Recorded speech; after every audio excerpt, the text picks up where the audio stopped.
Kisah ngut ki MLA hari Bhoi ki bakan thop yu ba Meral Bonds MLA kanong po uba S Sotun MLA ke Jirang ba Jason S Maulong MLA ke Umsning bat uba George Bilingdo MLA ke Umroy kila ai ke jing Ïaroh ke bakrau ke kong RM kurba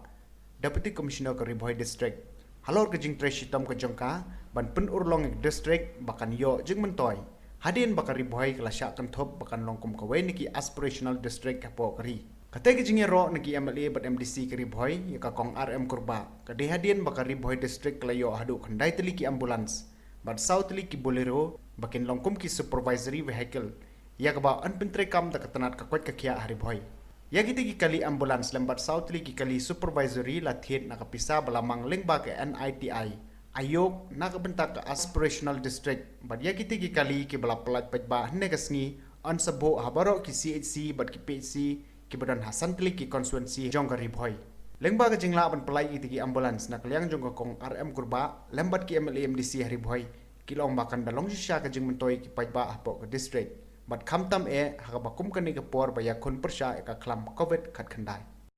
baro ki ADC EAC nanta ke health department ye ke achievement na kamta kumno ban Pynïoh ye ki jingdon kam nane ban Ïaroh ban reach out ye ki pajba ki badan hakene ka district ka bi ki juni Bhoi district kumala Pynïoh kawai ni ki as personal district kabala pau apro kawai ka ri India ki juni ban ke soban Pynïoh ye ki jingkulai ye ka niti ayuk kabala no senyang ai so Bhoi ka district lingba ki ambulances ki ba kinlet segi PHC ki CHC ki badan ke district namuta ban ferry ikinongpang bangkit ikinongpang ban Pynïoh segi jaga sumar kumbo MLA jangka tenjirang constituency kasukman dan kekor agingshan lamut banbu additional na kaliang juga lingba ke SRWP ya ki ambulance dengan sukmen berpau ni ko na kaliang di DC na kaliang ka health department ba ilayo man perkat ke pang banai ambulance ki bakampa na ke banta ki PHC ki CHC bagalong ke jingmentoy na ke banta ki palpa ki bodon ha constituency ka jonga ba kunju ha district ki borokwe mark and have been sent to the garage not many times. So this has come at a very opportune moment for us, and it is a blessing for the people. So on behalf of the people of Bhoi constituency, on behalf of the people of the district, I'd like to thank you, Madam, for your leadership, and also for Health Department for its continuous efforts. To hear that we have received the award sounds very simple, but then the continuous and daily effort that has been put in to ensure that the data, the reports, and also efforts in the field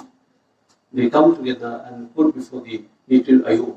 is something that is tremendous. And to stand tall amongst all the 150 districts in this entire country is an achievement in itself. Here, the district had the Bhoi, but kari Bhoi jungi kari kawai ni kita, but hagatlu ka por marsin yo snow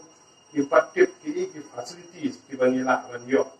da ka ba ki la ban penrum ya ke district ke jungi kum ka aspirational district negeri ke jungi kat panangya kisni inanang iya ke sector berfer ada koi ke kya ke pule ke puti social welfare kadang ke ambulans pada kalau ke ambulans berdekat namar nafipai ke condition yang ka pin repair melaso kalau gay ba nakani ka fund niyo report ni Ïaroh Bangi lala ka chief ka target of the district o bigilong ka special district yung tray yung pi baro ka do DC ka team yung pi baro ka iyo ito ni ka fan kung ka ta reward banangin pa kami ka reward ba hindi pangin show so ko no tamang ni na mapisuto hi ba ka pertay ng ta hindi tamang ni district baro ko minang ko ni uniform jingpang